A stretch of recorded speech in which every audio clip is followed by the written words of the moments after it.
Entramos en la segunda mesa de esta jornada de puertas abiertas de la Escuela de Unidad Editorial sobre tecnología en la comunicación y la comunicación de la tecnología. Primero recordaros que en el chat tenéis la posibilidad de conectaros a las salas virtuales que abriremos al final de esta mesa para daros información sobre los distintos programas de esta escuela. Nos vamos a centrar ahora en la comunicación de la tecnología. En la interesante mesa anterior se ha estado hablando de la tecnología y de todo lo que afecta a la tecnología a la comunicación actual. Ahora vamos a hablar de cómo difundir esa información sobre tecnología. Para ello vamos a contar aquí con tres expertos que enseguida os presento, pero quería comentaros la importancia de este tema a raíz de una entrevista publicada esta semana en El Mundo con el periodista del New York Times, Mark Kulansky, que ha escrito un interesante ensayo llamado Papel sobre una gran tecnología que tiene casi ya 2000 años, que es precisamente el papel. Y él ahí introduce un concepto que es el de la falacia tecnológica. Él viene a decir que la tecnología que es falso, que es una falacia, que la tecnología cambia a la sociedad. Dice que es más bien al contrario, que sostiene que la sociedad se desarrolla y desarrolla la tecnología para hacer frente a los cambios que en ella se producen.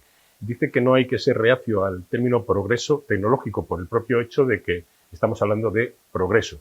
Y lo que hay que hacer es hacer un mejor uso de la tecnología.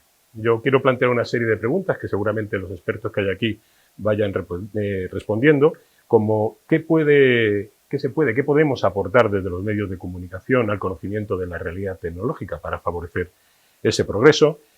¿Cómo podemos contribuir para el mejor uso de la tecnología? Y también, dado que hay un representante de una empresa tecnológica, ¿qué pueden hacer las compañías tecnológicas para facilitar esa difusión? Como digo, van a estar aquí por parte de Google Katy Vargas, va a estar Juan Carlos Nieto, profesor del CEU, y va a estar un colaborador tecnológico del mundo, como es Andrés Jiménez. En este caso, en presencia, y por eso nos hemos quitado la mascarilla, va a estar aquí Juan Carlos Nieto, al que vas a presentar y va a hacer su primera intervención. Juan Carlos Nieto es periodista y profesor universitario, ha sido vicerrector, es vicedecano en el CEU y actualmente es profesor de periodismo especializado en ciencia y tecnología de la Universidad CEU San Pablo, es profesor en el máster en periodismo y comunicación de la ciencia y la tecnología de la Universidad Carlos III, es editor de Aportes, una revista de historia contemporánea y colaborador de la revista Diplomacia, es también codirector de un máster de esta casa, del máster propio en periodismo especializado en deporte del CEU que impartimos con Marca, y también es fundador y secretario de la Asociación Española de Periodismo e Información Tecnológica. Juan Carlos, le tenemos aquí y le doy paso, enseguida presento al resto de ponentes. Muchas gracias, Rafael. Pues muchas gracias por invitarme y muchas gracias a todos por estar ahí. Antes en la conferencia se decía aquí, ¿no? Ahora es ahí, ¿no? Has dicho bien que el periodismo tecnológico es algo relativamente nuevo. De hecho, me gustaría comentar un par de cosas para ver cuánto de nuevo es. Cuando uno busca en Google, hoy tenemos a alguien de Google aquí, cuando uno utiliza el motor de búsqueda de Google y busca periodismo científico, le salen miles y miles y miles de referencias. Cuando busca periodismo tecnológico, salen muchísimas menos. Probablemente haya una proporción de 1 a 1000. También ocurre eso en la literatura académica y ocurre eso en los perfiles profesionales. Parece poco, ¿verdad? 1 a 1000, pero es más todavía. Porque cuando uno busca periodismo tecnológico y obtiene esa desproporción, descubre que los resultados que le está devolviendo cualquier buscador o cualquier búsqueda van precisamente de lo que has comentado al principio, de cómo los medios periodísticos usan la tecnología. Pero solo una ínfima parte habla de cómo los medios informan sobre tecnología, que son dos cosas que la mayoría de la gente confunde. Tú puedes tener un medio muy tecnológico, muy en la web, usando todas las herramientas, usando plataformas, soportes, aplicaciones con muchísimo código, pero eso no significa que puedes dedicarte a informar de política. con toda la tecnología del mundo. El periodismo tecnológico es la otra cara, es darle la vuelta, es el periodismo que incluso en papel hablaba de tecnología. ¿Y por qué hablaba de tecnología? Pues porque es un objeto periodístico de primer orden en nuestro mundo. ¿Y por qué hay que hablar de tecnología? Pues que yo recuerdo la definición de los norteamericanos, que son tan prácticos a la hora de definir periodismo, ¿no? Periodismo es contarle a la gente lo que le pasa a la gente. ¿A alguien no le pasa algo con la tecnología hoy en día? ¿Hay alguien que no lleve un teléfono? ¿Hay alguien que no use un ordenador? ¿Hay alguien que no esté todo el día imbricado en la tecnología? Pues le está pasando la tecnología. Así que habrá que contarle lo que le está pasando. Y en ese sentido decía que puede ser con medios tecnológicos o incluso al principio fue sin ellos. Si tuviéramos que hacer una génesis de 30 segundos sobre el periodismo tecnológico, es curioso, pero esta casa fue uno de los pioneros en España. Porque el periodismo tecnológico a finales de los años 80 se basa fundamentalmente, 80, no hay internet todavía, se basa fundamentalmente en dos cosas. En las revistas mensuales, que eran unos tochos impresionantes con 200 páginas, tipo PC Magazine, PC Actual, que nos comprábamos todos en aquella época y que éramos unos frikis y unos techis por hacerlo. Y en la vertiente periodística de ese fenómeno, que era precisamente los suplementos en los diarios nacionales. Había uno en la ABC, Tecnológicas, había uno en el País, Ciberpaís, y dejo para el final de esta casa, que fue uno de los pioneros y más importantes, en el que empezó a escribir Ángel Jiménez, que viene ahora a hablar después, cuando era muy joven, y que se llamaba Ariana, y que informaba sobre gadgets, etcétera, etcétera. Allí empezó. ¿Dónde hemos terminado? Porque sé que Ángel va a hablar de cosas de contenidos, ¿no? Pero ¿dónde hemos terminado? Pues hemos terminado creando las últimas secciones propias que se han creado. La última sección que se ha creado en el periodismo en su historia universal de siglos y con el fotoperiodismo del siglo XVI, la última sección creada es la de tecnología. Tienen una sección propia ya. Ya no es la coletilla de la ciencia y la tecnología. Y tiene unos contenidos propios de los que sé que va a hablar Ángel, y estoy completamente de acuerdo. Hemos llegado varias personas a las mismas conclusiones. Como sé lo que él va a decir que se queda dentro, voy a decir lo que se queda fuera, porque es opaco para nosotros. Hemos llegado a una sección de tecnología que trata TCIs, pero que no trata casi ninguna de las otras disciplinas, que son las ingenierías. Se supone que en tecnología, bajo ese paraguas, estarían todas las ingenierías. No solamente la de telecomunicaciones, no solamente la de informática, sino también las aeronáuticas, las navales, las obras públicas, las canales, puertos, etcétera, etcétera, etcétera. Pero auguro que el periodismo va a ir ganando, el periodismo tecnológico va a ir ganando terreno en ese sentido y va a ir asumiendo, como está asumiendo, por ejemplo, coche eléctrico, que es ingeniería industrial, como está asumiendo espacio, que es ingeniería aeroespacial, todos esos campos los está colonizando. Al periodismo tecnológico le queda por colonizar muchos campos que desde ahora se abordan solamente desde la economía, para abordarlos desde las tecnologías y explicarnos cómo funcionan, en qué nos repercuten, qué importancia tienen, en suma, qué es lo que nos está pasando. Entonces, para terminar esta primera intervención, si quieres, hay unas pautas muy claras con las que actúa el periodismo tecnológico pese a ser tan joven. Es decir, cuando lanzamos un gadget, cuando la industria lanza un gadget, nosotros no lanzamos gadgets, ¿no? Cuando la industria lanza un gadget, tenemos primero una filtración, después tenemos unas especificaciones técnicas no completas. De cada uno de estos hitos vamos haciendo una pieza periodística que publicamos. Unas especificaciones técnicas no completas. Tenemos la presentación oficial de que va a haber producto. Tenemos la presentación oficial del producto, aunque no nos dejen tocar el producto. Voy por 4 piezas. Esto da mucho decir, es como un juzgado, según van los jueces avanzando. Cuando ya el producto le puedes poner las manos encima en una feria. Cuando llega a casa y hacemos esas cosas que salen en YouTube, que son los unboxing, ¿no? Que es que lo sacamos de la caja y se lo enseñamos a todo el mundo. Cuando hacemos el primer análisis profundo y cuando hacemos después un análisis de un mes. He mencionado 8 veces. Cada lanzamiento de la industria puede tener 8 piezas. Hay un montón de campo que andar en el periodismo tecnológico. Hemos pensado muy poco en él. Esto es uno de los momentos en que uno empieza a ver que el interés es importante y quien está primero va a empezar a pensar cómo hay que hacer las cosas. Y yo auguro un futuro mucho mejor para el periodismo tecnológico que, por ejemplo, para el periodismo político. Bien, gracias Juan Carlos. Estamos aquí por eso porque creemos que hay una especialización creciente en este periodismo. Bueno, has hablado de Ángel, vamos a ver las cosas desde el lado de las compañías de la industria tecnológica y para ello tenemos, no aquí, pero sí en remoto, a Catherine, a Katy Vargas. Katy Vargas es una experta en comunicación con experiencias en el sector tecnológico, en la Casa Blanca y en campañas políticas y ONGs de derechos humanos. Nació en Colombia y desde niña vivió en Estados Unidos y recientemente se ha trasladado a España, donde actualmente dirige comunicaciones estratégicas para la oficina de prensa de Google España. Antes de Google, Katy trabajó como portavoz y directora de medios hispanos en la Casa Blanca durante la presidencia de Obama, donde dirigió la estrategia de comunicaciones de la Casa Blanca para la comunidad latina de Estados Unidos. Catherine es una partner de seguridad nacional del prestigioso Truman National Security Project y ha sido incluida en las listas de liderazgo de NBC News, National Journal y la revista People, entre otros.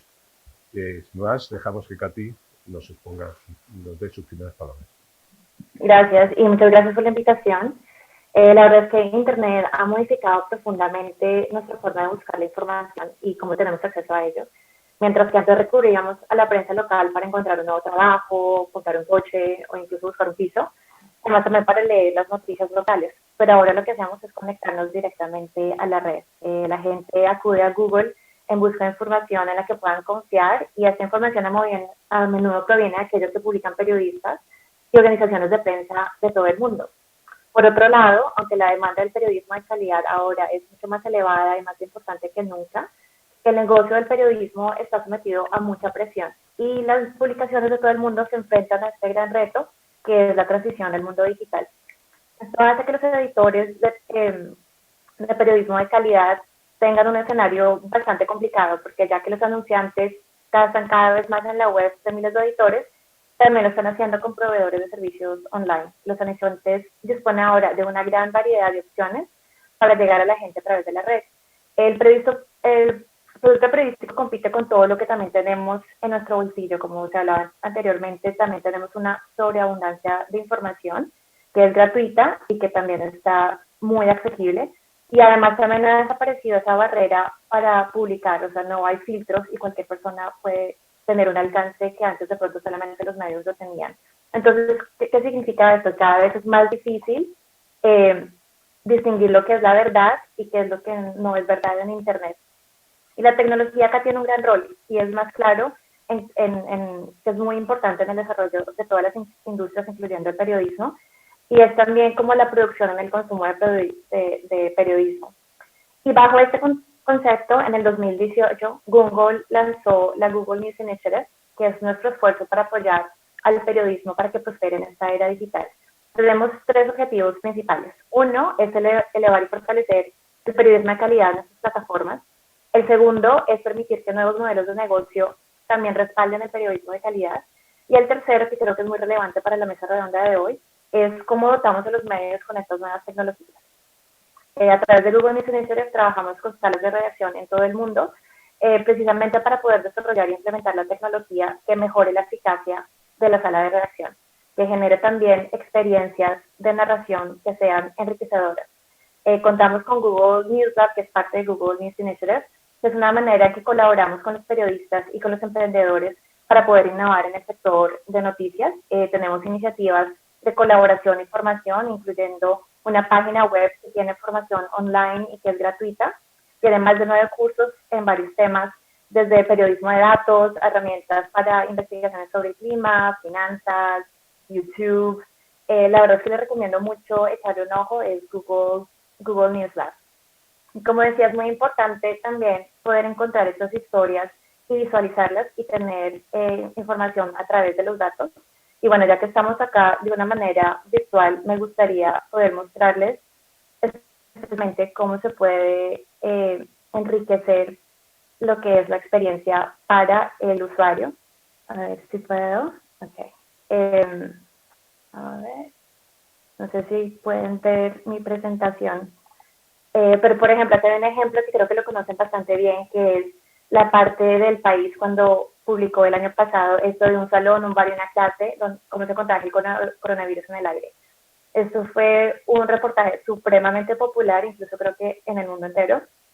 Y la clave del éxito acá fue que combinaron animación con datos y pudieron transmitir temas que son bastante complejos, pero lo hicieron mucho más cercanos y más reales para que las personas entendieran cómo existía esta transformación. Luego también tenemos esta herramienta, como decía, que es gratuita, que es el Data Drift Maker, que crea unas visualizaciones que son fáciles, que son rápidas, que se pueden compartir, donde pueden ver, por ejemplo, eso lo puede tener acceso a cualquier persona, pero también, por ejemplo, es un ejemplo de las elecciones, cómo podemos demostrar de una manera visual cuáles son los partidos que más tienen escaños. Y es una manera de tener un poco más de periodismo interactivo en los reportajes. Otro ejemplo que me gusta mucho a mí es, bueno, la parte de tendencias de búsquedas.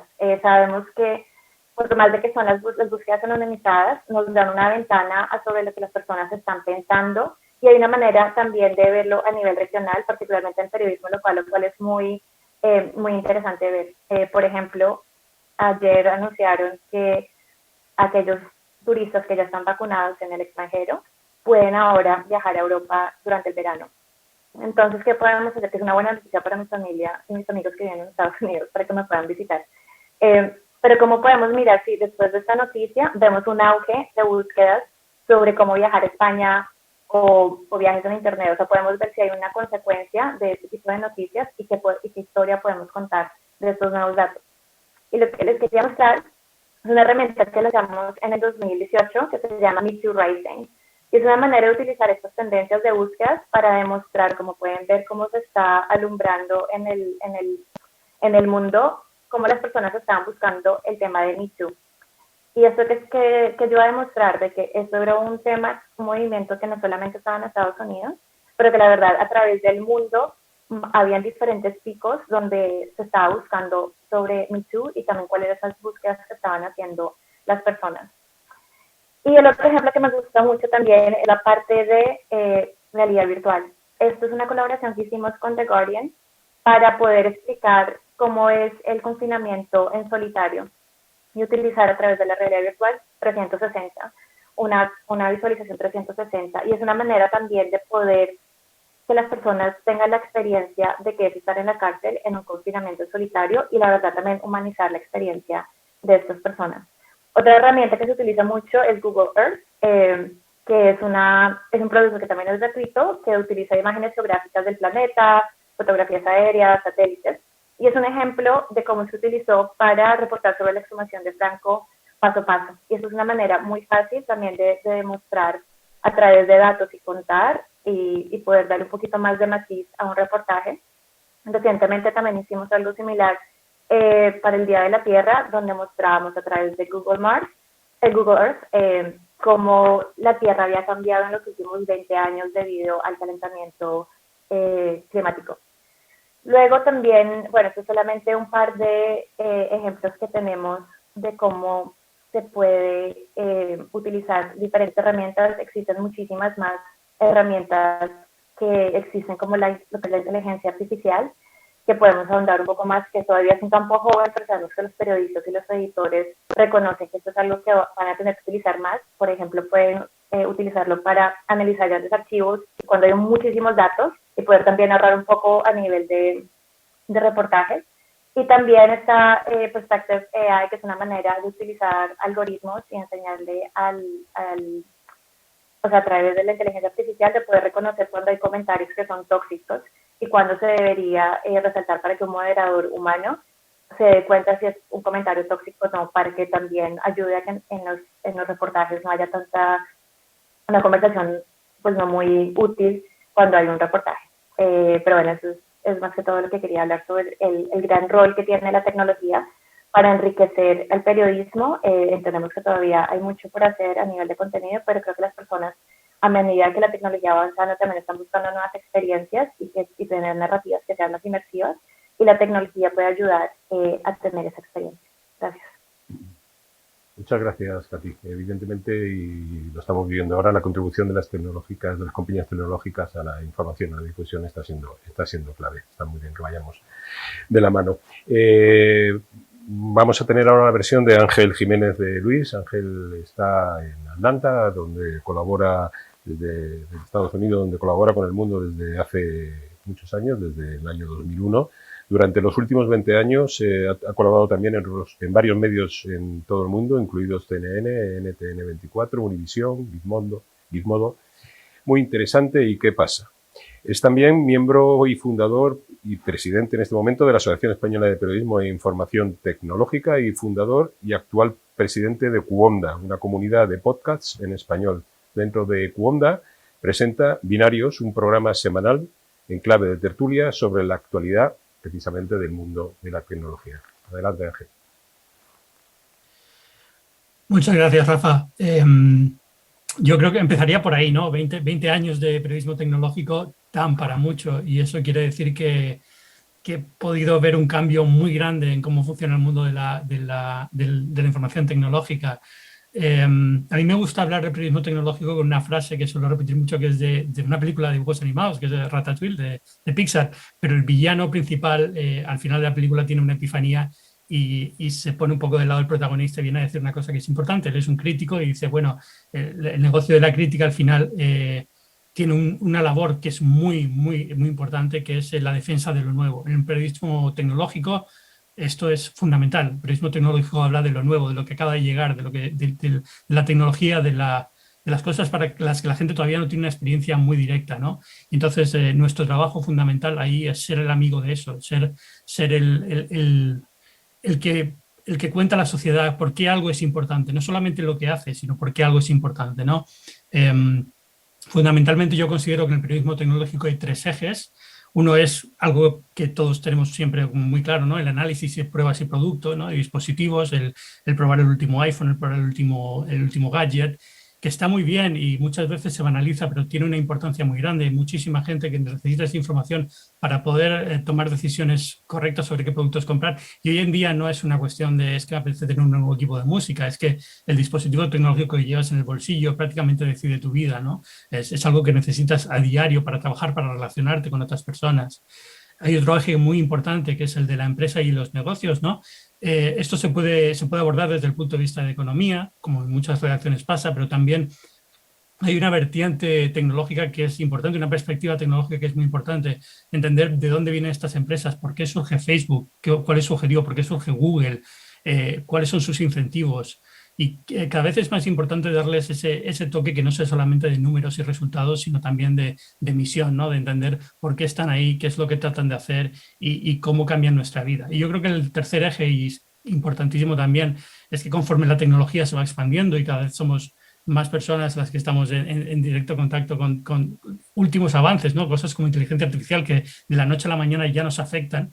Es importante ver el impacto social que tienen, no solamente inteligencia artificial, como digo, pero censura, cifrado, muchísimas cosas que nos afectan día a día, que están cambiando.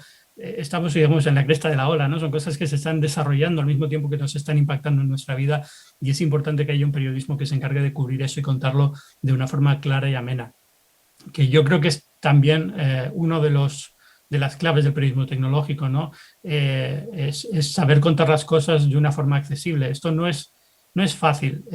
Yo creo que el periodismo tecnológico es un periodismo que requiere de una serie de cosas, como por ejemplo tener un acceso a fuentes muy importante. Por eso es un periodismo que muchas veces camina una línea un poco compleja, ¿no? Entre las relaciones públicas y la información, ¿no? Hay que estar muy cerca de los departamentos de relaciones públicas, porque son muchas veces la fuente de acceso a ingenieros, a gente que puede explicar las cosas muy bien, pero al mismo tiempo tienen una agenda propia, ¿no? Y hay que saber caminar esa línea con cierta elegancia y gracia. Es un periodismo que requiere de fuentes a un nivel, pues, como el periodismo científico, ¿no? Tener siempre a mano gente que te pueda explicar. Tú como periodista no tienes que saberlo todo, pero tienes que saber lo suficiente y tienes que saber a quién llamar cuando no entiendes algo y tienes que explicarlo, ¿no? Pues tener a ingenieros, a investigadores, a jefe de producto y marketing, gente que puede solucionarte un problema sobre la marcha.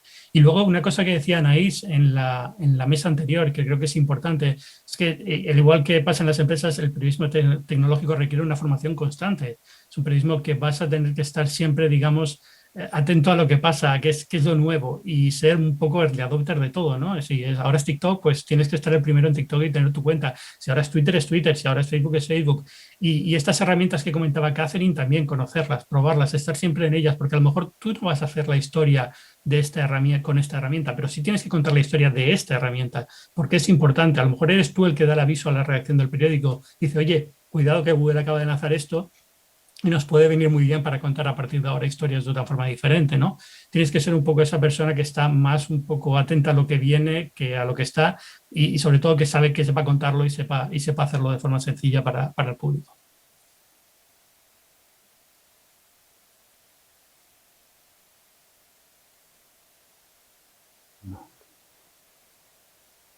Sí, muchas gracias, Ángel. Muchas gracias. Precisamente queríamos hablar con vosotros, ya que estamos aquí dos periodistas tecnológicos y además de mucho recorrido y una persona que lleva también mucho recorrido en otro tipo de actividad y en Google ahora como representante de una empresa de tecnología. ¿Cómo es la relación ideal? ¿Cuál debería ser la relación ideal entre el informador tecnológico y la empresa tecnológica? ¿Cómo es en realidad? ¿Cómo se puede conservar la independencia y la objetividad a la hora de informar en un campo, como decís, tan especializado y también tan novedoso? Si quieres, Juan Carlos. Ángel. Yo puedo hacer un pequeño apunte, pero creo que es que Ángel quien más puede hablar de esto al estar en pleno ejercicio no académico, ¿no? Pero precisamente porque soy un poco más el perfil académico, a lo mejor puedo decir cosas más atrevidas, ¿no? En ese sentido. Pues mira, la relación ideal sería cuando las fuentes, en esos gabinetes de comunicación de los que ha hablado Ángel, que son las mismas industrias de las que estamos informando, siguieran llamándote y manteniendo el flujo de información hacia ti, aunque hables mal de algunas cosas que haces. Porque, como dice Ángel, es muy difícil navegar con elegancia desde el punto privilegiado en que uno tiene que, en cierto modo, juzgar a las fuentes y a la vez es dependiente de ellas a la hora de obtener la información. Esto podría ser más fácil de hacer cuando cubríamos solamente los gadgets, como dice, los cacharros, ¿no? Todo tipo de hardware, incluso el software de las aplicaciones. Pero cuando las mismas fuentes se convierten en protagonistas tan importantes como son las Big Five now, ¿no? O sea, el Facebook, los Apple, Google, Amazon, Microsoft, todos. Entonces, la labor del medio empieza a ser no solamente informar sobre tecnología, sino también ejercer la información típica que se ejerce frente o junto a cualquier poder que es grande. Y el poder de las tecnológicas es grande. Se ha hablado de ese tercer punto que yo esperaba que hablar, en efecto, que es de esa parte que estamos informando ya sobre cosas sociales, no solo sobre cacharros.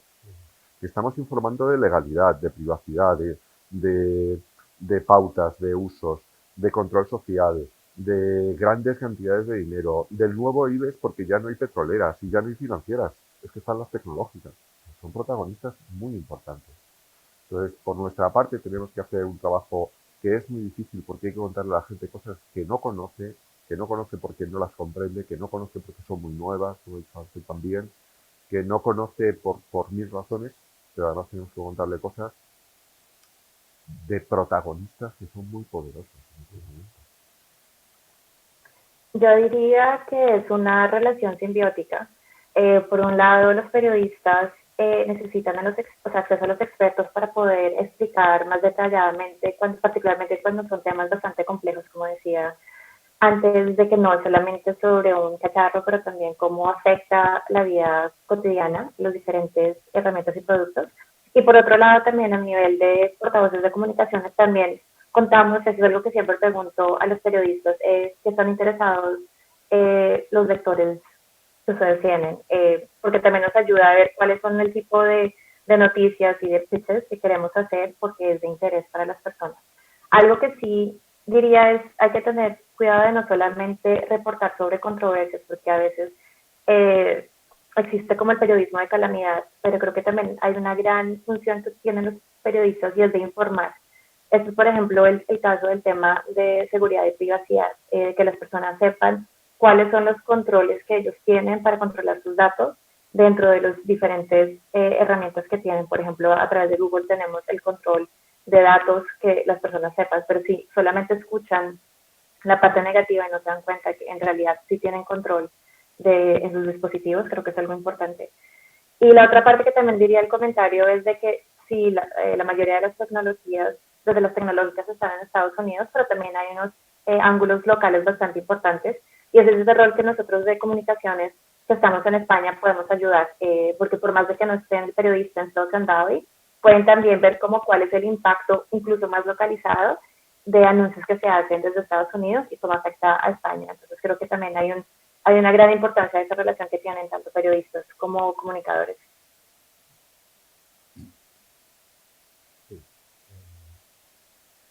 Bueno, y en ese sentido, Katy, en ese apoyo creciente que está haciendo Google a los medios de comunicación, al periodismo de calidad, incluso a la nueva etapa de suscripciones, esa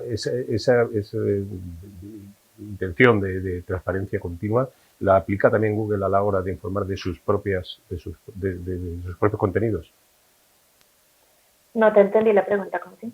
Sí, me refiero a que, como estamos hablando de información tecnológica y estamos hablando de información sobre la tecnología, si Google está en una campaña también de transparencia interna a la hora de hablar de los contenidos tecnológicos, puramente, tanto en los aspectos más allá de los cacharritos que hablábamos antes, a todo el software nuevo, a todos los asuntos de protección, de datos, que referías ahora, a todos estos temas.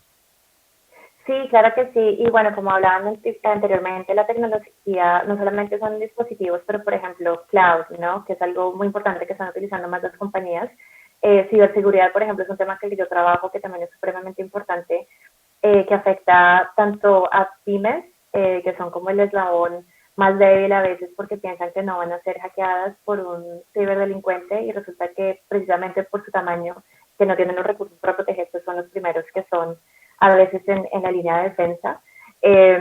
Y también inteligencia artificial, que hay un bastante interés porque hay muchas maneras en que la inteligencia artificial se está implementando. Por ejemplo, ayer tuvimos la conferencia más grande de Google, de desarrolladores que tenemos cada año, y uno de los anuncios que hicimos es como a través de imágenes y de inteligencia artificial puedes verificar si tienes una enfermedad de la piel, porque supimos a través de Google que una de las búsquedas que las personas, en temas de salud que las personas más hacen es en relación a enfermedades de la piel. Entonces, ¿cómo podemos utilizar la inteligencia artificial para ayudar también entendiendo y haciendo ese análisis de datos de cuál es el interés que tienen la mayoría de las personas en este ámbito? Así que sí, efectivamente hay muchísimos temas por hablar, pero también hay mucha transparencia de cuáles son esos contenidos y también, claro, como somos una compañía de tecnología, hacemos mucho análisis de datos de qué es lo que las personas quieren y cuáles son sus intereses. Bien. Ángel, tengo aquí una pregunta de la audiencia, de Lucas, que nos pregunta qué pasa con las personas que no tienen internet en su casa. Nos propone que hablemos también de la brecha digital. Eso engancha quizá con una pregunta que tengo aquí de cómo seleccionamos al público al que nos dirigimos, ¿no? Que no es lo mismo informar desde un medio generalista que desde una web especializada. ¿Cómo podemos modular esa información entre el experto y el analfabeto digital? A ver, sin duda es un problema bastante grande el tema de la brecha digital. Gracias a Dios está solucionando hasta cierto punto, por lo menos cada vez es menos común que pase esta cosa, que no haya acceso a Internet. Es algo que se sigue trabajando. Las nuevas tecnologías tienen muchísimo papel aquí que jugar, acceso por satélite, expansión de la fibra, hay muchísimos campos que se están abriendo y yo creo el 5G que van a ayudar a reducir esa brecha digital, pero siempre va a haber un poco de brecha digital, siempre va a haber gente que tiene esta situación. Y enlaza un poco con la segunda parte de la pregunta, porque es cierto que uno de los retos del periodista de tecnología es saber a quién está hablando y no siempre es fácil saberlo. Es decir, el periodista de tecnología por lo general suele ser una persona entusiasta de la tecnología. Era mi caso, yo empecé a escribir de tecnología en El Mundo porque me gustaba la tecnología. Entonces, cuando me dieron la oportunidad de escribir en El Mundo fue, ¿qué te gusta? Pues el fútbol no, el motor no, pero la tecnología sí, ¿no? Y entonces es fácil caer muchas veces en tecnicismos, en tratar de explicar cosas que realmente cuando intentas hacer la visión de conjunto no son tan importantes, pero para ti que te gusta mucho ese tema, sí. Entonces una parte importante de la profesión es esa, ¿no? Es bajar a tierra y pensar qué me está leyendo, qué tiene que saber, reducir, rebajar mucho el nivel de los tecnicismos, de los detalles técnicos de los productos. Y a veces es frustrante cuando la persona que te lee también tiene un nivel muy alto de conocimiento, le gusta mucho, es muy entusiasta porque piensa que tu discurso no es suficientemente elevado, ¿no? Pero es también parte del trabajo aceptar eso, decir, oye, mira, yo estoy escribiendo para alguien que es un público generalista, que a lo mejor es su primera experiencia con un producto de tecnología, no tengo que estar abrumándole con datos, tengo que estar contando por qué este producto es importante para ellos o no, cómo les va a ayudar o no. Entonces, desde el punto de vista la idea de rebajar el discurso a un mínimo común denominador que sea apto para todo el mundo, yo creo que es lo lógico. Digo rebajar, pero en realidad no es rebajar. Sería injusto pensar que hay un discurso más elevado y otros. Más que nada buscar un lenguaje común que todo el mundo puede entender y es donde está el arte de la profesión, ¿no? Es decir, si eres capaz de explicar cosas complejas, muy complejas, estamos hablando de inteligencia artificial, de criptografía, de cifrado, que son campos increíblemente complejos, académicos. Si eres capaz de explicarlo de forma sencilla y abierta, yo creo que es donde destacas como un periodista o un mal periodista tecnológico. Tiempo. Voy a hacer una pregunta breve y enganchando con lo que decía Ángel ahora. Pero la pregunta será breve y espero una respuesta también. Con todo lo que habéis contado, ¿cómo debe formarse un periodista tecnológico? ¿Qué es lo básico que tiene que saber? Yo creo que yo lo he dicho, Ángel. Cualquier periodista especializado tiene un itinerario de formación.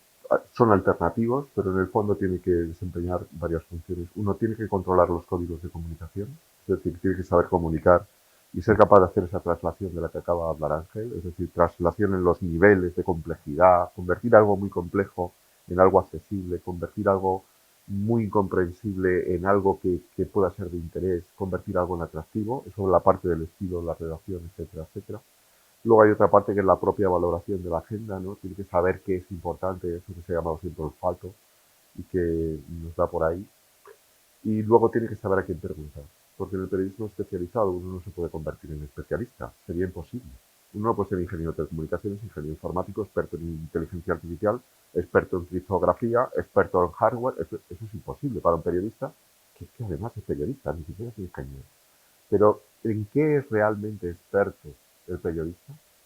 En saber a quién le tiene que preguntar qué y qué fiabilidad tiene lo que le responde. Por eso es tan importante mantener esa agenda y esas fuentes, los contactos con los gabinetes, el acceso a los ingenieros, a los jefes de proyecto, a los jefes de producto. En eso es en lo que es especialista, un periodista especializado, en acceder a los especialistas y a la información que ellos tienen. Muy bien. Juan Carlos, Katy, ¿algo más que aportar? Tenemos que pasar ya a nuestras salas de información. Se nos ha acabado el tiempo. Muchísimas gracias a los tres, Ángel, Juan Carlos, Katy, muchísimas gracias. Y como digo, todavía estáis a tiempo de obtener información sobre ESUE y la Escuela de Unidad Editorial en las salas que hemos abierto a tal efecto. Muchas gracias a todos por vuestra asistencia.